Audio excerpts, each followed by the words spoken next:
عزیزان گرامی، میں نے ایک مجلس میں کہا تھا کہ ہماری قوم پہ جو خطرات منڈلا رہے ہیں ان میں سے ایک خطرہ علماء کرام کے خلاف اور مراجع کے خلاف اور مجتہدین کے خلاف نامناسب، ناگوار اور ناموزون اور غیر معتدل گفتگو ہے، غیر منصفانہ گفتگو ہے. بہت شکریہ. غیر منصفانہ گفتگو ہے. میں ایک جگہ حضور مجلس پڑھ رہا تھا، مجلس میں پرچہ ایک تقسیم ہوا، عشرہ تھا ہمارا، پنجاب کی بات ہے. اس میں فہرست دی ہوئی تھی کہ چھٹے امام کی حدیث ہے کہ مکھی کا خون نجس ہے. اس کے سامنے لکھا تھا آیت اللہ سیستانی کا فتویٰ ہے کہ پاک ہے. پانچویں امام کی حدیث ہے کہ فلاں چیز حلال ہے، آیت اللہ خامنائی کا فتویٰ ہے کہ وہ حرام ہے. ایک لسٹ بنی ہوئی تھی ائمہ کی حدیثیں. بھئی میں اگر آشنا نہیں کروں گا کہ کیا طریقے اپنائے جا رہے ہیں، ایک لسٹ بنی ہوئی تھی کہ ائمہ کی احادیث یہ کہتی ہیں اور مجتہدین کے فتوے یہ کہتے ہیں، اور نیچے پھر لکھا ہوا تھا کہ دیکھیے آپ ان کی تقلید کرنا چاہتے ہیں، آپ کو تو ائمہ کی تقلید کرنا چاہیے، یہ تو ائمہ کے حکم کے خلاف فتوے دیتے ہیں. بات بڑی سجا کے کی گئی تھی. سادہ ذہن انسان، پاکستان میں اکثریت ویسے ہی عقیدتی تشیع کی ہے، فقاہتی تشیع تو ہمارے ہاں ویسے ہی 20% ہے.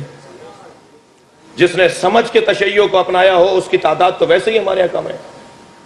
اب یہ اتنا سجا کر پیش کیا. اللہ نے میری مدد کی کہ اس کے نیچے جن صاحب کا نام لکھا تھا وہ فلمی دنیا کے بہت بڑے صنعت کار ہیں. تو مجھے وہ مجلس میں بھی تشریف فرما ہو رہے تھے، مجھے حوصلہ ملا. میں نے ان سے کہا حضور یہ آپ کا ہی نام ہے؟ کہا جی ہاں میرا نام ہے. میں نے کہا یہ جو جن کتابوں کے حوالے دیے ہیں حدیثوں کو نقل کرتے وقت اور بعض فتووں کو نقل کرتے وقت، مثلا منہاج الصالحین کا ترجمہ اس وقت تک نہیں ہوا تھا جی، تو یہ تو عربی میں ہے. آپ عربی متوجہ ہو جاتے ہیں، آپ عربی پڑھ لیتے ہیں. کہنے لگے نہیں مجھے کسی نے لکھ کے دیا ہے. میں نے کہا حضور جس نے ایک حدیث لے کر آیت اللہ سیستانی کے فتوے کو اس کے ساتھ جوڑا ہے، اس نے ایک حدیث لی ہے، آیت اللہ سیستانی نے 80,000 حدیثوں کو دیکھا ہے. ان کے پیش نظر سینکڑوں حدیث ہیں اس باب کے اندر. آپ نے ایک حدیث کو لیا ہے اور آپ کو یہ بھی نہیں پتا اس کے راوی کون ہے. آپ کو اس سے بھی کوئی غرض نہیں ہے کہ اس کی سند کیا ہے، اس کا حوالہ کیا ہے، یہ نقل کرنے والے نے کہاں سے نقل کیا ہے. کتنا سجا کے کام ہو رہا ہے. توجہ کر رہے ہیں؟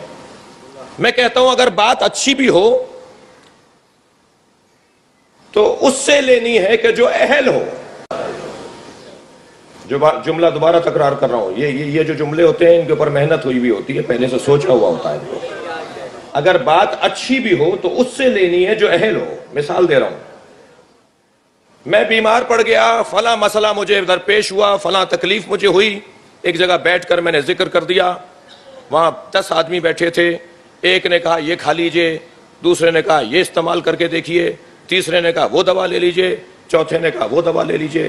ان میں ایک ڈاکٹر بھی بیٹھا تھا، اس نے کہا آپ یہ دوا لے لیجئے.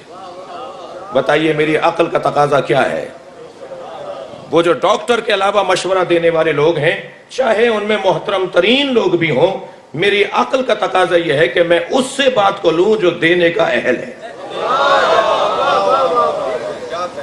وہ محبت میں ضرور کہہ رہے ہیں، وہ شاید اپنائیت کا اظہار کر رہے ہیں.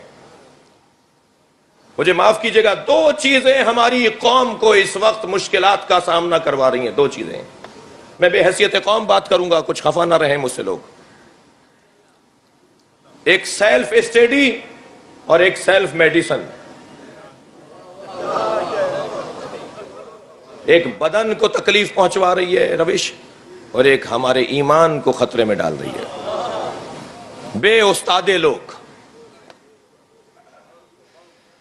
کسی سے پوچھنے کے روادار نہیں ہیں، کسی سے مشورہ کرنے کے روادار نہیں ہیں. اپنی پسند کا ہی آدمی ڈھونڈ لو مگر اہل ڈھونڈو. اگر آپ ہمارے لیٹسٹ ویڈیوز کے بارے میں جاننا چاہتے ہیں تو ہمارے چینل کو سبسکرائب کریں اور بیل آئیکن کو پریس کریں. شکریہ.